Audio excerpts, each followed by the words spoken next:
சென்னை மாநகராட்சி மண்டலம் 5, 6 தூய்மை பணியாளர்கள் இன்று வேலை நீக்கம் செய்யப்பட்டு 149 நாட்கள் ஆகிறது. இன்று வரை உண்ணாநிலை போராட்டம் துவங்கி 43 நாள் ஆகுது. இப்பயும் 4 பெண்கள் 3 நாளாக இருக்காங்க.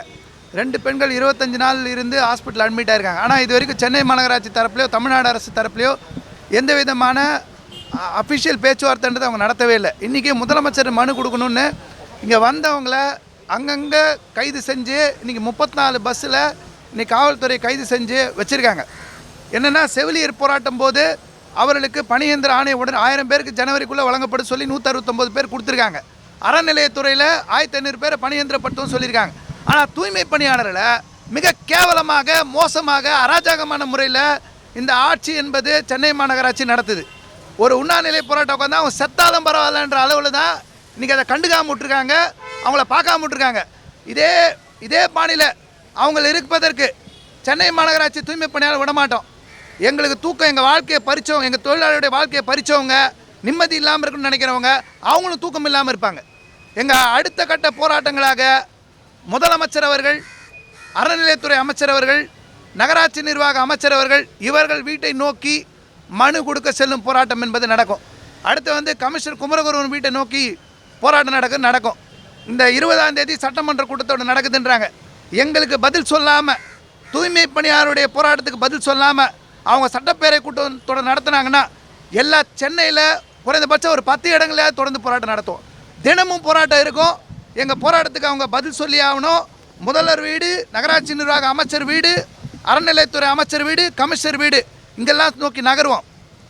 எங்களை பேச்சுவார்த்தை பண்ணணுன்ற பேரில் டெப்டி மேயர் அவர்கள் முயற்சி எடுத்தாங்க. அமைச்சர்கிட்ட மனு கொடுக்க சொன்னாங்க, டெப்டி சிஎம்க்கு மனு கொடுக்க சொன்னாங்க. இதெல்லாம் நாங்கள் செஞ்சோம். டெப்டி மேயர் நல்ல முயற்சி எடுக்கிறாருன்னா சமாதானத்துக்கு ரெடின்ற முறையில் நாங்களும் இறங்கியிருந்தோம். ஆனால் இன்றைக்கி எங்கள் சமாதான முயற்சியெல்லாம் வீணாகும் வகையில் எங்களை தூக்கி குப்பையில் வீசி வச்சுருக்கா மாதிரி வச்சுருக்காங்க.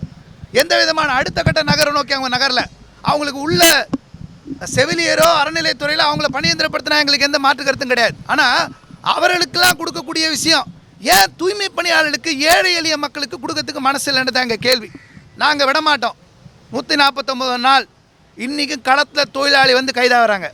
தமிழ்நாட்டில் உழைக்கும் மக்களுக்கு, தொழிலாளிக்கு, செவிலியருக்கு எல்லாருக்கும் முன்மாதிரியாக தூய்மை பணியாளர் போராடுவாங்க. எங்கள் கோரிக்கை நிறைவேற வரைக்கும் இந்த போராட்டம் நடக்கும். முதல்வர் அவர்களும் துணை முதல்வர்களும் என்னன்னு கூப்பிட்டு பேசட்டும். எங்கள் சங்கத்தோட, எங்கள் தொழிலாளியோட நாங்கள் ரெடியாக இருக்கோம். பேச்சுவார்த்தை நடத்தி முடிக்கணும், நாங்கள் ரெடியாக இருக்கோம். ஆனால் நீங்கள் நாங்கள் பேச்சுவார்த்தை பண்ண மாட்டோன்னு சொன்னீங்கன்னா நாங்கள் அடுத்தடுத்து உங்கள் வீட்டை நோக்கி நகருவோம். நீங்கள் தடுங்க, முடிஞ்சால் ஜெயிலில் வைங்க, புழல் ஜெயிலில் வைங்க, திருப்பி போராடுவோம். தமிழ்நாட்டு மக்கள் பார்த்துட்டு இருக்காங்க. உங்களுக்கு தக்க பதிலடியாக தமிழ்நாட்டு மக்கள் வழங்குவார். நீதிமன்றத்தில் வழக்கு 21ஆம் தேதி வருது. 21ஆம் தேதி வர வரைக்கும் யாரும் பசிப்பட்டில் இருக்கு. உண்ணாநிலை போராட்டம் நடக்குது. தமிழ்நாட்டில் 42 நாளாக நடக்குது. பெண்கள் உட்காந்து நடத்திட்டு இருக்காங்க. 3வது கட்டமாக இந்த அரசுக்கு வெக்கம் கிடையாது. கூப்பிட்டு வச்சு பேச்சுவார்த்தை நடத்தணுமே, பார்க்கணுமே, அந்த பெண் தொழிலாளி அணுகணுமேன்னு கூட ஈவிரக்கம் இல்லாமல் நடக்கிறாங்க. நீதிமன்றம் தீர்ப்பு சொல்கிறது இருக்கட்டும், மக்கள் மன்ற தீர்ப்பு சொல்லட்டும். ஜனங்கிட்ட நாங்கள் விடுற ஜனங்க பார்த்து தானே இருக்காங்க. உங்களுக்கு எலெக்ஷன் தானே ஓட்டு வேணும். நீங்கள் எலெக்ஷனுக்கு முன்னாடி நீங்கள் சொன்ன வாக்குறுதியை கேட்டுன்னா கசக்குதா?